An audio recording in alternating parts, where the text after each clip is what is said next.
Hello, everybody. Welcome back to Idle Zeros. We are on the Star Alchemist Holmes Young account, which is exciting.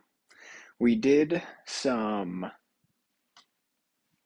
what are they called? We did the glory challenges again, if you recall the disaster from last time. We did 3 of them, so we will return to do the other 3 at some point, I am sure. But it means we now have a T5 Hyperspace Hunter Ilamok and a T5 Star Alchemist Holmes Young, which is quite good. And then eventually we will have a T5 Star Swordsman Mockman as my third trans, which might seem like an interesting decision. However, one, it will be funny, I think. And two, he actually increases my team's block when he's in Star Ascending mode. I believe it is one of these skills here.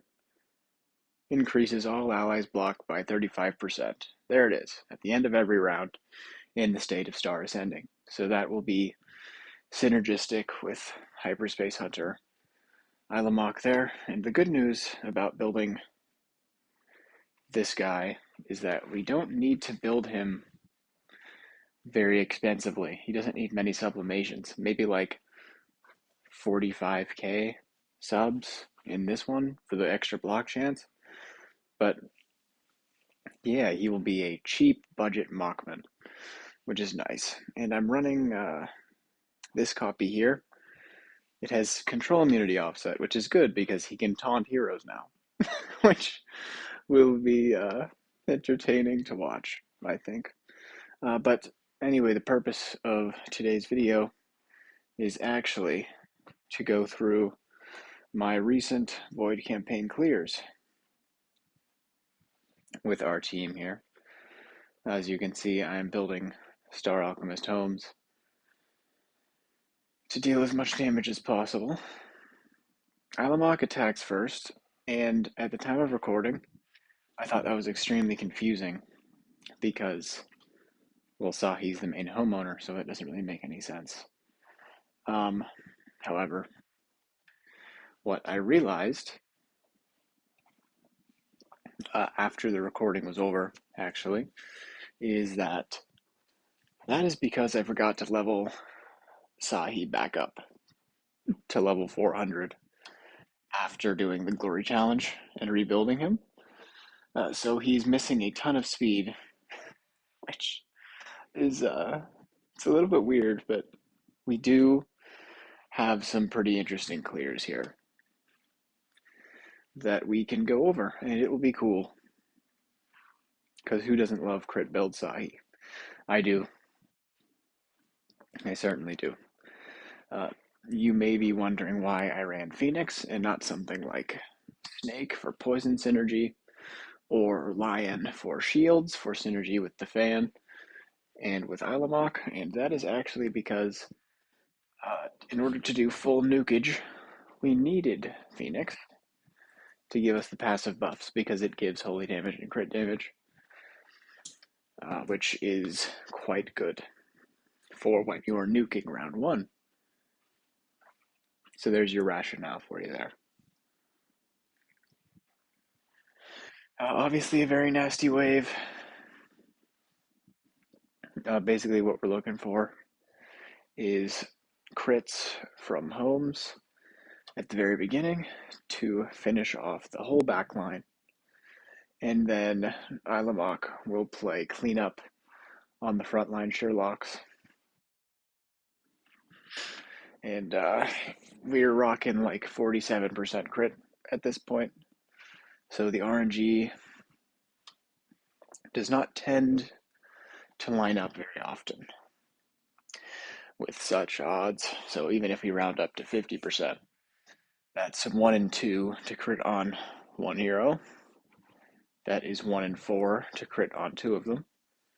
And then you just keep on doing math like that. So we're actually looking like 1 in every 16 will Sahi crit the entire back line. So that's not great. In addition, we also like to see blue bottles sometimes, and that's just more RNG. He's got like a 50-50 chance to pull a blue bottle over a pink one, and then there's a 35% chance to roll another bottle, period, and another 50% chance that that's a blue bottle. So the odds aren't particularly wonderful to get perfect nuke RNG, but it does eventually happen. I will spoil that much. And then it works out, and it's good, and it's fun. That is actually the screen recording from the video I recorded previously of me doing all the glory challenges. It was actually just 40 minutes of me fumbling around, not knowing what to do. So um, it was okay. We got it done. We didn't make any huge mistakes like we did last time we did glory challenges. So that's cool. But there's the clear. Round 20. Very cool. Very fun. I take my screenshot there, and then the hope is that the rest of this will be smooth sailing. And as you can see, this already looks much, much nicer than Sherlock and Holmes Young. The easiest clear of my life. Garuda, Morax, and Ignis. Low roll on the crits there. But that is okay. All good.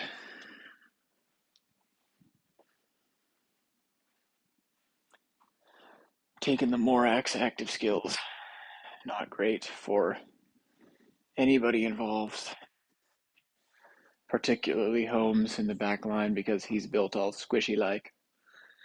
Rolling 0 crits there, which feels bad, but you know, it's more likely to happen for us than full crits, so we don't tend to mind that much. Bound to occur sometimes. I did the interesting thing in choosing Ilamok sublimations. Instead of going for his passive 3, which is what probably most people would do, because most people are smarter than I am, I decided to go for his active skill. And that is because his active sublimations give him an additional 12% all damage dealt of the active skill, and then it also deals an extra, like, I think it's 2% damage per hit. And he hits quite a few times. So, for an Ilamok that is meant to do cleanup after Sahi nukes, it kind of made sense.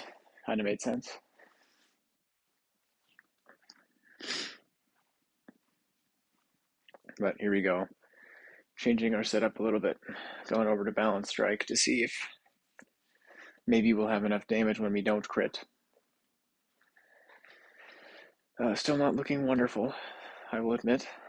Not great. Ilamok coming in. Morax slips the net and murderizes us, which is expected.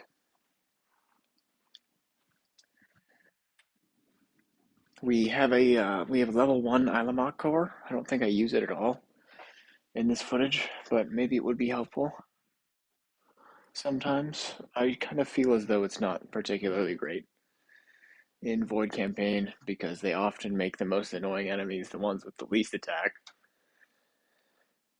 So we never taunt the ones that we actually want to taunt. Like the Sherlock Holmes wave, it's actually the Sherlocks that are the highest attack. So we taunt the Sherlocks and then they just reflect it back at Ilamok. So that's just we're better off not using any core if we had to choose between no core and HHA core. But that's okay. We did eventually clear it. So that's cool. If these attempts take too long, I may end up actually skipping through the footage just so that I am not running out of things to say. But I do tend to ramble a lot of the time, so it's not too much of an issue for me. You will see that the Morax attacked there, even without the perceptual disorder visual. That is not Morax actually attacking through. That is. Wait. I think I'm confusing myself. Uh-oh. Uh-oh. Um, Let me just explain the whole situation, just in case. So basically, the SAHY perceptual disorder from the active skill and the core last for different amounts of time. The core lasts for 1 round, but the active skill lasts for 2. And so basically what happens is that the effect of the perceptual disorder will occur based on which one landed first from the core or from the active skill, but the visual will take effect based on the one that landed last. So if we land an active skill perceptual disorder, and then later on in the round, the core perceptual disorder lands on the enemy, that perceptual disorder will last for 2 rounds, but the visual effect will wear off after the first one. So it looks like they don't have perceptual disorder when they actually do. The opposite case can also occur, where if the core perceptual disorder lands first, and then the active skill lands after, what will happen is that the perceptual disorder visual effect will last for 2 rounds, but the actual effect of perceptual disorder will wear off after the first round. So the second round, the enemy will attack, even though they have the perceptual disorder visual, which is very bizarre. And it's the source of a lot of frustration I see going against SAHY and using SAHY as well. But there is an explanation. So we at least have that. And there we go. That was like a good 45 seconds to 2 minutes of talking over footage so that I don't have to skip any of it, which is nice. Here we go. Perceptual disorder on both of the Moraxes. So he gets an active skill off here.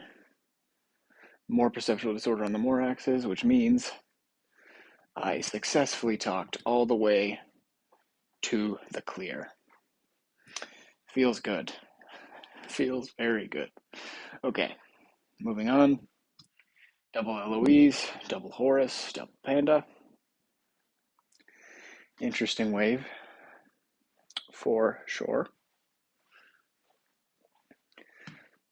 But not too challenging.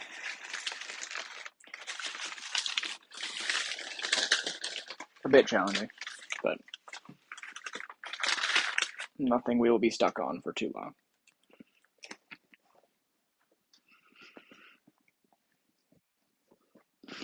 If you hear chewing, it's because I'm munching on a bagel.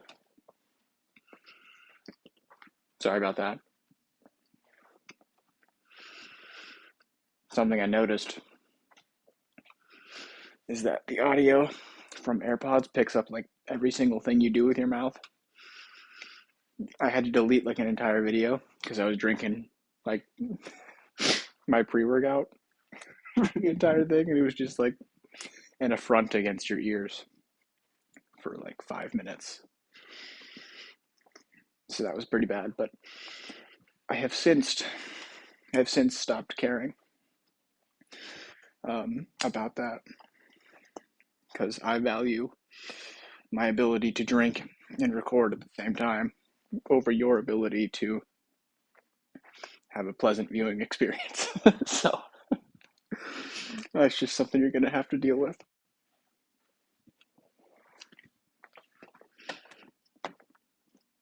Uh-oh.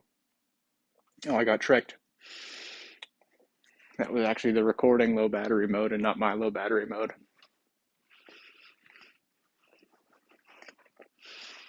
Feels bad. I forgot that happened because I recorded this like 3 days ago.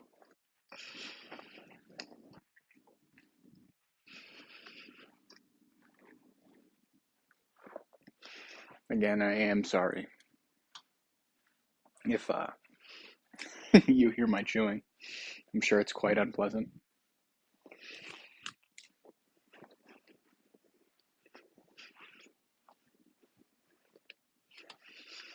Oh, trans Natalie came out.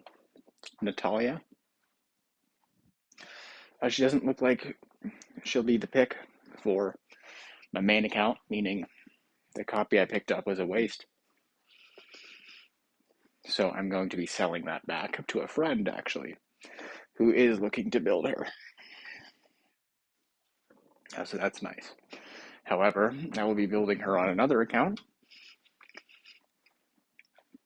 which I may or may not have shown you. Not going to confirm anything,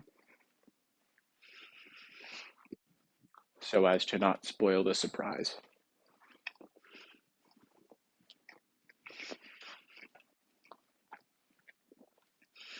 Just know that you will see Natalia in an upcoming video in the near-ish future.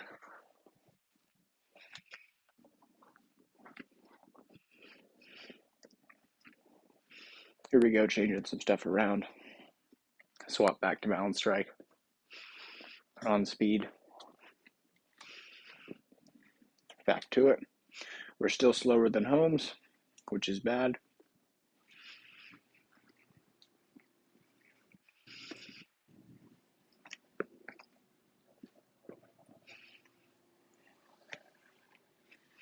Obviously looking like quite the threatening wave here.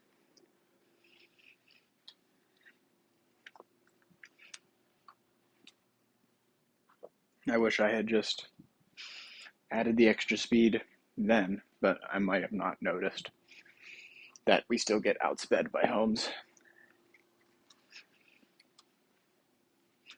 Here we go.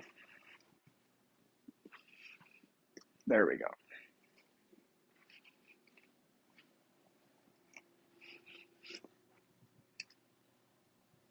I like how we get a full 10 sublimation materials whenever we clear a stage. That's quite generous of DH.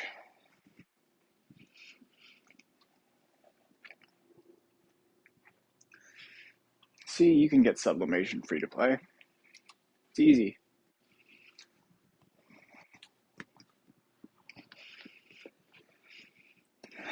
Yeah, I think the Void campaign rewards are kind of ridiculous. Like the rewards for Hollow campaign. I'm not sure if you've seen, but I recently cleared Chapter 2 on the main.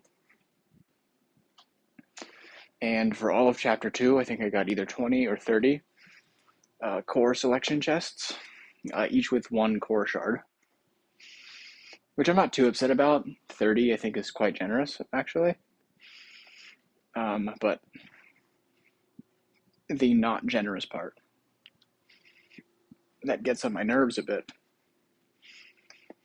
is that the cores you can only select from the first 6 cores that were ever released. They have only Gen 1 trans hero cores in there. Which you might think, well, maybe Void Campaign Chapter 2 came out when Gen 1 cores were only around, and they just didn't update their rewards, in which case that would make sense. Not the case. Not the case at all, because Cores of Origin were introduced after Freya. They were introduced at Anniversary, when Mockman was released. So that's a deliberate choice by DH to do that, which kind of feels bad. I'm not really sure why, but that's what they did, and we're just going to deal with it anyway. And so I literally have no idea whose core I'm going to choose, because I have a Noble LFA core, and I'm not building any other Gen 1 trans heroes. I have Halora, who I could build just for the tenant stats.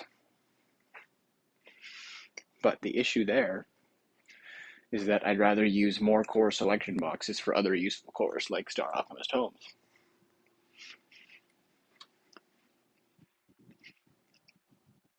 So that is my current grievance with Idle Heroes, but you know, what can you do? What can you do? Nothing at all. But decent Void campaign progress thus far. Not upset about that whatsoever. On this account, nor the main, I'm liking how it's going.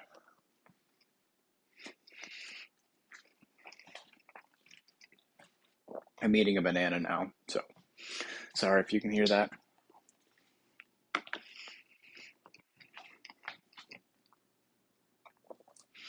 But we are almost done with chapter 1, which is very cool. Which means we are almost arrived at X levels as well. So that feels very good. Very good for us. That'll be just some straight up extra stats for us, which we so desperately need. Oh my goodness, I can't express how much we need those. But I figure we'll do X levels, and then we will attempt a Dominator clear.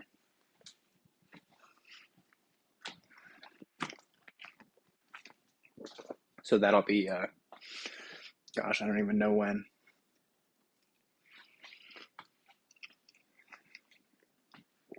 But either way, I don't actually have much more to tell you, because this is the wave that we stop on.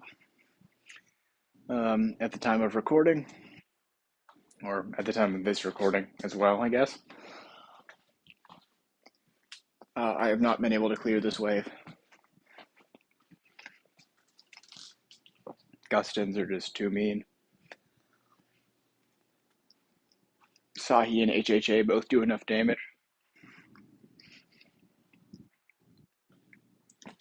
That the pings just tear right through Unbending Will, and we end up dead in very short order. So that feels kind of bad. But we're using Star Alchemist Homes. We didn't expect to be Void Campaign Kings or anything. So we'll go through a few of these attempts, and then I'll just cut the recording off. And then I will probably update you guys whenever I either RNG my way through the stage after attempting it some other time, or when I get Star Swordsman Mockman, which will be funny, I'm sure. I could also do a Void Vortex video. The last one on the Sahi account was like either 20 or 40 minutes long, and it was just us clearing a singular stage, like one planet in Dom 6. I'm pleased to report that we do a little bit better than that now. We can reach Dom 4 now. I've cleared a Dom 5, two Vortex, I don't know what's it called, on 2 separate occasions. I've reached Dom 4. So that's nice. We can detail our clears there. But anyway, thank you for sticking around while I ate my bagel. Thank you for taking an interest in the Holmes Young account. I hope to maintain your interest up until the point at which I get Star Sorcerer Bachman, in which case everybody's going to be interested again. Maybe, because it will be funny and cool. But yeah, that's going to be that. Have a good day, everybody. Thank you all for watching.